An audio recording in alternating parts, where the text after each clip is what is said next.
ஒரே ஒரு சொல்லுனால மாதவியும் கோவலனும் பிரிஞ்சுட்டாங்க. ஒரே ஒரு சொல்லுனால சீதை அக்னி பிரவேசம் பண்ண வேண்டி வந்தது. ஹிரோஷிமா நாகசாகில ஒரு வார்த்தை சொன்னா ட்ராப் த பாம். அந்த வார்த்தை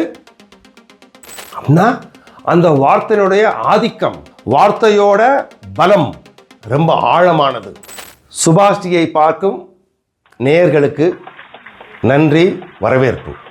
வாழ்க்கையில் எல்லாரும் கேட்குற ஒரு கேள்வி, எது ரொம்ப பவர்ஃபுல் அப்படின்னு என்ன சொல்வீங்க?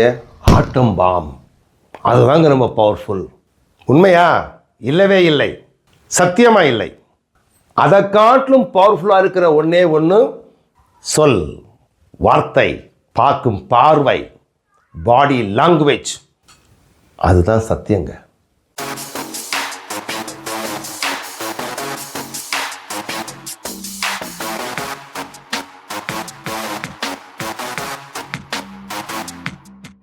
ஒரு சொல்லுனால, நல்லா கேட்கணும், ஒரே ஒரு சொல்லுனால மாதவியும் கோவலனும் பிரிஞ்சுட்டாங்க. உண்மையை பொய் இல்லையா சொல்லுங்க? ஒரே ஒரு சொல் தான். ஒரே ஒரு சொல்லுனால சீதை அக்னி பிரவேசம் பண்ண வேண்டி வந்தது. இதெல்லாம் சரித்திரமாக இருந்தாலும் ஸ்ரீதரோட நெஞ்சிலோட ஆலயம் படத்தில் கணவன் சொல்கிறாரு, நான் இறந்த பின்னால் டாக்டரை கல்யாணம் பண்ணிக்கன்னு சொன்ன உடனே அவன் பாடுறா, சொன்னது நீதானா, சொல் சொல் சொல் என் உயிரே. அப்படின்னா அந்த வார்த்தையினுடைய ஆதிக்கம், வார்த்தையோட பலம் ரொம்ப ஆழமானது. காயப்பட்டு இருக்கிற கணவனோ மனைவியோ தேவையானது என்னன்னா ஆறுதல் வார்த்தை. அப்பதான் சொல்றாரு யாரு? திருமூலர், ஒன்றும் கொடுக்க முடியலப்பா, இன்சொல் தானே அப்படின்றாரு. திருவள்ளுவர் நிறைய சொல்லியிருக்காரு அதை பற்றி. அப்போ வார்த்தை தான் மந்திரம், வார்த்தை தான் தந்திரம், வார்த்தை தான் எந்திரம் அப்படின்னு சொல்லிட்டு இந்த வார்த்தையை பற்றி பதிவுகள் நிறைய வரப்போகுது. அதனால் நம்ம இனிமேல் வார்த்தைகளுடைய பவர் தெரிஞ்சுக்கிட்டு, உலகத்திலே ரொம்ப பவர்ஃபுல்லான வார்த்தை தான். ஹிரோஷிமா நாகசாகில ஒரு வார்த்தை சொன்னா ட்ராப் த பாம். அந்த வார்த்தை ரைட்டா வாங்க.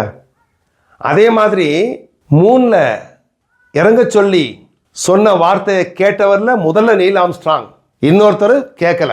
கேட்டதுனால சரித்திரம் மாறி போச்சு. ஏன்? அந்த சொல்லை எடுத்துக்கிட்டதுனால. இப்போ என்ன சொல்ல வர்றாங்க? நீங்கள் வாழ்க்கையில் புரிஞ்சுக்கிட்ட ஒரே ஒரு முக்கியமான விஷயம் என்னன்னா, ரொம்ப பவர்ஃபுல்லுங்க வேர்டு. எல்லா இசங்களும் சொல்லியிருக்குது.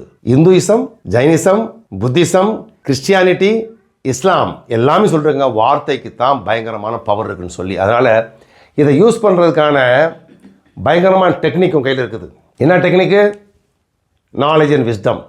இதை யூஸ் பண்ணி நீங்கள் வாழ்க்கையை அப்படியே திருப்பி போட முடியும் அப்படின்றதுக்கு 1000 உதாரணங்கள் சுபாஷ் டிவியில் பதிவு பண்ணிக்கிட்டு இருக்கோம்.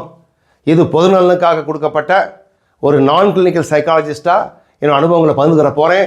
பாருங்கள், கேளுங்கள், நலன் பெறுங்கள், பெற்ற நலனை எல்லோருக்கும் பகிருங்கள். ஓகேங்க, நன்றி, வணக்கம். எல்லாமும் நீயே, எல்லோரும் நீயே. நல்ல விஷயங்களை பகிர்வது ஒரு தர்மம். பகிருங்கள், சப்ஸ்கிரிப்ஷன் பட்டனை அமுக்குங்கள்.